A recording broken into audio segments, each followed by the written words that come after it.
Hello friends, आज हम class 12 के फ्लेमिंगो बुक के 4th chapter the red trap को विस्तार से समझेंगे। यह कहानी न केवल रोमांचक है बल्कि इसमें छिपे गहरे नैतिक और आध्यात्मिक संदेश इसे और भी खास बनाते हैं। तो चलिए इस कहानी को शुरू करते हैं और पहले जानते हैं राइटर के बारे में। सेल्मा लागरलॉफ स्वीडन के प्रसिद्ध लेखिका थी। वह साहित्य में नोबेल पुरस्कार जीतने वाली पहली महिला थी जिन्होंने यह सम्मान 1909 में प्राप्त किया। उनकी कहानियां लोक कथाओं, कल्पनाओं और यथार्थ का अद्भुत मेल होती हैं। द रेड ट्रैप भी उनकी एक अनोखी रचना है जो स्वीडन के लोक खनन क्षेत्रों की पृष्ठभूमि पर आधारित है। कहानी शुरू होती है एक गरीब आदमी से जो लोहे के तारों से चूहेदानियां बनाता और बेचता था। उसकी हालत ऐसी थी कि कभी कभी उसे भीख मांगनी पड़ती या छोटी मोटी चोरी करनी पड़ती थी। उसके कपड़े फटे पुराने थे, गाल धसे हुए थे और उसकी आंखों में भूख साफ झलकती थी। एक दिन चलते चलते उसने एक दिलचस्प सोच विकसित की। उसने सोचा कि यह पूरी दुनिया एक बड़ी चूहेदानी है जो संपत्ति, सुख सुविधाएं और आराम के लालच से लोगों को फंसाती है। जैसे ही कोई इस चारे को पकड़ने की कोशिश करता है वह खुद इस जाल में फंस जाता है। यह विचार उसे इतना अच्छा लगा कि उसने इसे अपने नीरस जीवन का सहारा बना लिया। एक दिन जब वह बहुत थका हुआ था तो उसे एक पुराना घर दिखाई दिया। उसने रात बिताने के लिए उस घर का दरवाजा खटखटाया। वहां एक बूढ़ा व्यक्ति अकेला रहता था। बूढ़े ने उसका स्वागत किया, उसे दलिया खिलाया, तंबाकू दी और ताश खेलते हुए अपनी गाय के बारे में बताया। उसने कहा कि पिछले महीने गाय के दूध से उसने 30 क्रोनर कमाए थे। बूढ़े ने अपने मेहमान को अपनी कमाई के 3 नोट दिखाए। ये नोट उसने एक पाउच में खिड़की के पास लटका रखा था। अगले दिन सुबह दोनों अपनी अपनी राह चले। बूढ़े ने अपने घर का ताला लगाया और चाबी जेब में रख ली। चूहेदानी बेचने वाले ने उसे अलविदा कहा और धन्यवाद दिया। लेकिन कुछ समय बाद वह बूढ़े व्यक्ति के घर वापस आया, खिड़की का शीशा तोड़ा और खिड़की से हाथ डालकर वो पाउच निकाल लिया जिसमें 30 क्रोनर रखे थे। पैसे चुराने के बाद उसने पाउच को सावधानी से वापस वहीं लटका दिया और वहां से निकल गया। पैसे चुराने के बाद वो अपनी चालाकी पर बहुत खुश हुआ, लेकिन मुख्य सड़क पर चलते रहने की हिम्मत नहीं जुटा पाया, इसलिए वह जंगल की ओर मुड़ गया। शुरुआत में सब कुछ ठीक था, लेकिन जल्दी वह रास्ता भटक गया। घने जंगल ने मानो उसे चारों ओर से घेर लिया हो। वह समझ गया कि वह भी उसी चूहेदान में फंस गया है जिसके बारे में वह हमेशा सोचा करता था। अंधेरा बढ़ने लगा और उसके साथ ही उसकी हिम्मत टूटने लगी।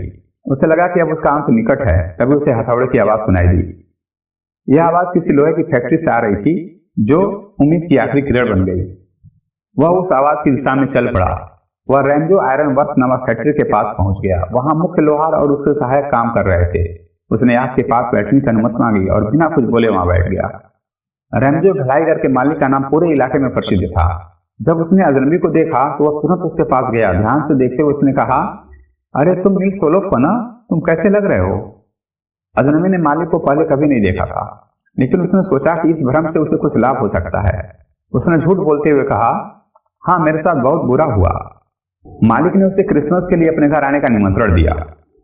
उसने कहा, मेरे बेटे विदेश में हैं, मेरी बेटी और मैं अकेले हैं। क्रिसमस का भोजन तुम्हारे बिना अधूरा रहेगा, चलो हमारे साथ रहो। लेकिन अजनबी ने मना कर दिया। उसे डर था कि चोरी के पैसों की वजह से वह पकड़ा जाएगा। इसके बाद मालिक ने अपनी बेटी एडला को भेजा।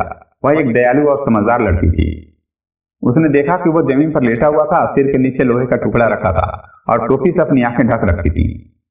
एडला ने धीरे से टोपी हटाई। अजनबी डर कर उछल पड़ा। मेरा नाम एडला विल्मेंसन है, उसने कोमल स्वर में कहा। मेरे पिताजी ने बताया कि आप यहाँ रात बिताना चाहते हैं। मैं आपसे निवेदन करती हूँ कि क्रिसमस हमारे साथ बिताइए। एडला के स्नेहपूर्ण शब्दों से अजनबी का दिल पिघल गया और वह उनके साथ चलने के लिए तैयार हो गया। अगले दिन मालिक ने अपनी बेटी से कहा, हमें उसे क्रिसमस पर अच्छे भोजन और नई शुरुआत का मौका देना चाहिए, शायद वो अपनी जिंदगी बदल सके। जब अजनबी साफ कपड़ों में आया तो वह बिल्कुल अलग लग रहा था, लेकिन मालिक ने तुरंत समझ लिया कि उनका पुराना परिचित नहीं है। तुमने हमें धोखा देने की कोशिश की, मालिक ने कठोरता से कहा। अजनबी ने सिर झुकाकर जवाब दिया, श्रीमान मैंने कभी ऐसा दावा नहीं किया, अगर आप कहें तो मैं चला जाऊंगा। मालिक ने थोड़ी कठोरता से कहा, यह ईमानदारी पूर्ण नहीं था, लेकिन मैं इसे और नहीं बढ़ाऊंगा, पर तुम्हें यह मानना होगा कि तुमने गलत किया। श्रीमान मैं आपको बताता हूं, भूमक्कड़ ने गंभीरता से कहा। यह संसार एक बड़ी चूहेदानी है। जो भी हमें आकर्षक चीजें दिखाई देती हैं वे केवल लालच में डालने के लिए हैं। अगर मुझे जेल भेजा जाता है तो ध्यान रखें कि आप भी कभी इस चूहेदानी में फंस सकते हैं। मालिक लोहार हंसते हुए बोले, तुम्हारी बात गलत नहीं है, लेकिन क्रिसमस की पूर्व संध्या है, हमें इसे भुला देना चाहिए।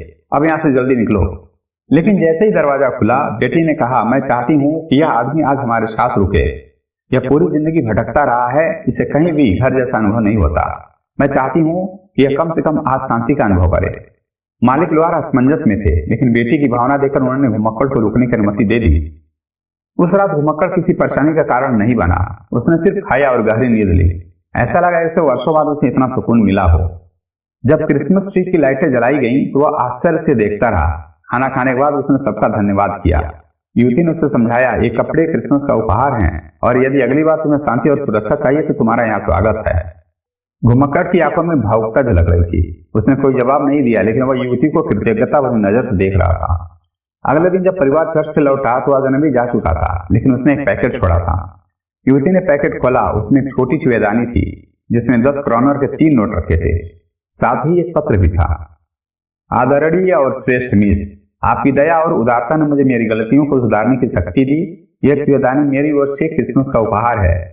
कृपया यह धनराशि उस बूढ़े व्यक्ति को लौटा दें जिससे मैंने चोरी की थी। आपने मुझे कप्तान बनने का मौका दिया। अब मैं अपनी गलतियों को सुधारने की कोशिश करूंगा।